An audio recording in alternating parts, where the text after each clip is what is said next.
You're listening to the Tribe Nail Tech podcast, where nail techs find inspiration and motivation to take their career to the next level. We welcome you here. Now tribe up and slay your day. Here is your host, Becky Bunnell. Hello and welcome to this episode of Tribe Nail Tech podcast. I'm your host, Becky Bunnell. And today's episode is sponsored by So-Gel Nails. Don't forget to go to sogelnails.com/contest to enter for today's product giveaway. Hi guys.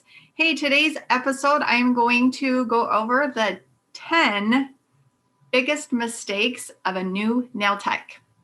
These, of course, are my opinion, but for as long as I've been a nail tech, I've seen a lot of things going on with nail techs. What to do, what not to do. First and foremost, you're done with school. And how do you price your services? This is so important. I see way too many people coming out of school and new nail techs are underpricing their services. Of course, you don't have a lot of experience, and so you want to be able to get people in your chair, but there's certain ways around doing that. But most importantly, you need to figure out what your costs are. So I see too many nail techs that don't survive in this industry because they're not charging enough. I think it's about a 5% rate of people that continue in the industry after 5 years. That's really some sad statistics. And I think it is mostly because people are not pricing their services right. So please be aware of that. It's not always the best to do the cheapest because you're going to attract what you put out there. So if you've got really cheap prices, I hate to say it, but you're going to attract cheap people. And I've noticed in the 27 years of me doing nails that most of the time my clients that are cheap are the ones that want the most out of me. They want all the nail art. They want this, they want that. They want the bling, the long, nails, and they don't want to really pay for it. And they're not really worth all that work. So set your prices correctly. And if you're not sure how to do that, one way of doing it is you need to figure out each product that you use, how many services that will do. And a lot of manufacturers will state that in their description of their products, how many sets you can get out of it. Some don't. So then you have to do the homework on yourself. So sometimes you have to set your prices for like the first year, do an introductory, and then you take that time, you write the date on the bottle when you open a new product, and then you write it in your book, circle the client that you opened that on. And then when that bottle is finished, you need to count back and figure out how many services you got in that. And then you can divide that into the price of the product, and that tells you how much it is per service. Okay, moving on. Number 2, free services, big mistake. So sometimes you can put out there, I'm looking for models, okay? So maybe you are trying to build your clientele and you need models. That's fine. A model is typically someone you bring in to do a free service on, okay? But it's not always best to advertise a bunch of free services. Maybe I'm looking for 4 models because I want to try a new shape or new design, but it's got to be my color, my design, my choice. That is where you would do a model, okay? So don't just be like, I'm doing 10 free sets of nails for the next, 10 people that message me, because more times than not, they're going to come and get that full set, and then they're jumping to the next person who is offering another great deal. Okay, so you're going to get the bargain shoppers. You're not probably going to get the lifelong customers that you're looking for, right? And I try to attract high-paying clients. I set myself up here that I am, I guess, on another level in the industry, and so I don't ever offer discounts. I want high-paying customers. And when you're offering a bunch of free services, you're not going to get the high-paying customers. You're going to get the bargain shoppers. Okay, so your books are never going to get filled because they're going to jump from person to person. They're not going to be loyal to you, and they're not going to keep coming back. Okay, 3, IOUs. Eek. I've made this mistake in my past, years and years and years ago.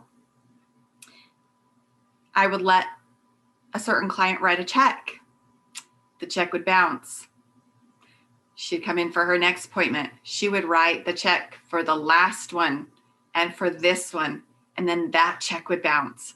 Thank heavens we don't most of the time use checks anymore, but don't do IOUs. If they message you and say, hey, I'm short on money this week and I won't get paid till next week, can I just pay you then? Your answer can be, well, let's just reschedule you for after your payday. Set your boundaries. I say this in so many episodes and so many of my classes. If you're not setting boundaries, take control of your business. You don't have to take IOUs. You do not have to do that. And it doesn't have to be an uncomfortable situation. Just open your mouth and say what it is, right?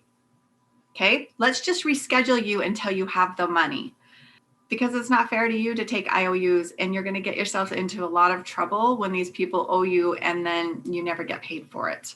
Don't make that mistake. Number 4, not continuing your education. As many of you know, when you're going to a nail school or a nail apprenticeship, depending on what state you're in, here in Utah, 300 to 375 hours typically is to get you to pass your state boards. It's to get you to know your sanitation, your disinfection, different procedures, your anatomy, your diseases, disorders. There's not a lot of time for you to actually get really good at your skill. We know that. I talked to so many nail techs that are like, I didn't learn anything. I left school and I didn't know anything. Well, no, it's not really an excuse for the schools. You should learn those skills, but it's practice, practice, practice, practice. You've got to bring models into your school. You've got to bring clients in. If you don't get the practice, you're not going to leave school knowing what you're doing, right? So becoming the nail tech that you want to be, all of that happens after school, okay? So we don't stop learning. We take different classes, different manufacturers classes, and we learn those. And I highly recommend anytime you decide to try out another product, please go take the class. Please go take the class, because there's something, hints, tips, things that you should or shouldn't do, proper lamps, curing times. If you don't learn those things by going and taking a class from the manufacturer or from an educator of that company, you're missing out. You're not getting the full potential of that product, and you're not learning the things that you should know. So please continue your education. It's so important. Number 5, too many niches. Okay. So sometimes we think that we need to learn everything we can. We want to do acrylic, acrogel, gel polish manicures, pedicures, wraps, all the things, the latest and greatest of everything that comes out. We think we have to learn it all. That's great. But sometimes I find in the industry is if you narrow down what you're good at and what you like and really hone in on that and become an expert in that, you will be more successful than jumping all over the place. Okay. So hopefully that makes sense. Great to learn it out all and have those options for different clients, because we know some products don't work on everyone. And we do want to offer, there's nothing wrong with doing nails and doing pedicures. That's great, because that fills your books, right? But hone in on what you're good at and find that niche and advertise that and make your brand for that. So right now I specialize in hard gel. I did acrylic for 17 years. I no longer do it. I found the hard gel, loved it. And for me, it was good for me because I don't want to smell the odor of the acrylic. And I honed in on it. I became a professional in that. I become an expert in hard gel. Now I teach other nail techs how to do hard gel. So see where I'm going with this? Find your niche, and then people are going to come to you because of that, because you're an expert in that. Okay? You specialize in that.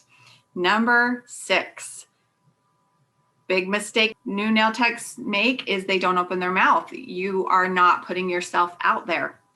Okay. People that meet you, when people comment on your nails, are you saying, oh, thank you, I am a nail tech, I do nails? Like, if somebody compliments on your nails, you've got to open your mouth. Okay. Say that you do nails. Say that you're looking for clients. Talk to your current clients and tell them, I need referrals. I need new clients. I need to fill my books. Open your mouth and tell them what you do. Okay. Number 7, not raising your prices. Okay, so same thing. When you're first starting out, you're less because you're not as, I guess, talented. You don't have your skills maybe all the way where they need to be to where you can charge these great prices. So I would say every single year you need to be upping your prices. Maybe it's only $1 or $2. Maybe this year your fill didn't go up, but your full set did. Or maybe you're starting to add and charge for nail art. That's fine. Every year something on your list needs to go up. Okay. Maybe you're jumping 10 whole dollars. Maybe you took a ton of classes last year and your services are top notch and your nails are looking great. So raise your prices. So keep up on that. I see too many people that have been in the industry. They haven't raised their prices for 5 or 10 years. That's ridiculous. Okay. The cost of living goes up every single year and you're making less and less and less if you don't raise your prices. The products are going up every year. Your insurance, your taxes, all those things that you need to have to be a nail tech, they're going up. And if you don't keep raising your prices and stay and know what your numbers are, you're making less every year. And that's why people don't survive in the industry either. Okay. So number 8, biggest mistake, buying the latest and greatest and doing what everyone else is doing. Guys, today with social media, with Instagram and Pinterest and Facebook, it's really hard not to judge yourself of what everyone else is doing because we see what other nail techs are doing. We're seeing what products they're using.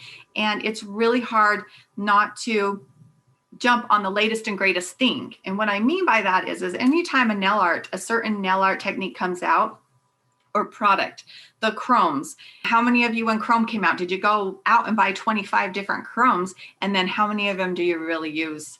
Did you spend hundreds of dollars on nail art supplies and they are sitting on your shelf because 1, your clients don't want to use them? And it's just like you just jump at everything, every nail show. You see a bunch of people over there. What are they doing? I got to go do that. Or they're doing this nail class and I need to do that nail class. No, you don't. Don't do that. Okay. Because you're going to spend so much money and then you're going to regret it because a lot of your clients won't even want that stuff. So really think about it. I have to do this. I think about it when a new thing comes out on the market.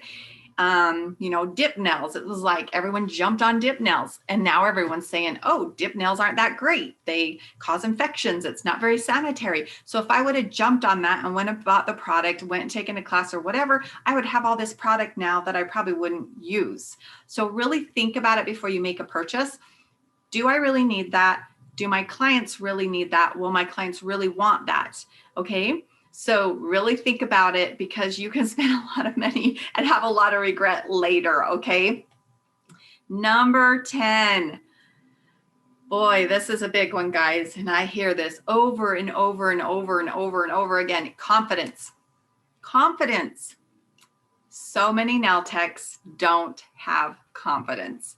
There is a great saying, and it says, fake it till you make it. And there is something to be said for that. I'm not saying fake that you have your skills and all those things. No, I want you to have your skills where they need to be, but confidence. Don't let the client see that you're not confident because then they think you don't know what you're doing, okay? It's so important to have that self-esteem and have that confidence. And like I said, fake it till you make it. I want you to be educated, but don't get freaked out when you're doing new clients and they're asking for something that you haven't done yet. Just go for it and try it. I don't know how many times just this week, I'm going to pick on her and she's probably going to listen to this, but one of my students said, I don't know how to do cheetah. I don't know how to do cheetah. And I'm like, it's easy. It's very easy. And I'm like, just do this and this. And the client's sitting there in front of her. And of course, she's doing it for free. She's just, having a model come in. But she's freaked out because she wanted cheetah and she'd never done it before. Well, that's why you're in school, is to learn how to do it and to take that chance and just try it. And they know that you're in school. So then once she did it, it was perfect. And I was like, see, you did it. So half the battle, again, is the fear of thinking, I don't know how to do this, or it's not going to look right. And if you, I don't know how many times I've done this. It's like, In the back of my mind, I'm thinking, this doesn't really look good. But then I'm saying out loud, oh, that looks cute. Oh, that looks good. I'm glad you chose that. That looks great. If you are not sure how to do something, you can tell the client, okay, I'll get as close as I can with that because I don't know exactly what products that Pinterest picture is done with. Okay, that could be a decal, it could be this or that, it could be airbrushed. Okay, so I don't know that I have all the exact products to get it to turn out just like that, but I will get as close as I can and I will put my own personal twist on it because I don't like to copy other nail techs piece by piece. I like to put my own twist on it. How would that be? That's a great response to say back to somebody and they're like, oh, okay, yeah, that's fine with me. And you can say, how about we do this? How about we do that? You don't have to show that you don't know how to do that. You can just change it up a little bit and put your own twist on it. But confidence, you guys, is 99% of the battle. The more confident you are and you show you're confident, you're going to attract those clients and they're going to trust you. And then the more that you do the thing that you were afraid to do, the more confidence you will get. Does that make sense? So break through the fear, do the thing that you're afraid to do. And then once you're done with it, you can be proud of it and it's going to boost your confidence up. Okay, guys, there's my 10 tips for new nail techs. I hope that you enjoyed this episode. Please share, please subscribe. Make sure you check out the link for the contest for the product giveaway and check out my online classes at nailteched.com. And as always, tribe up and slay your days.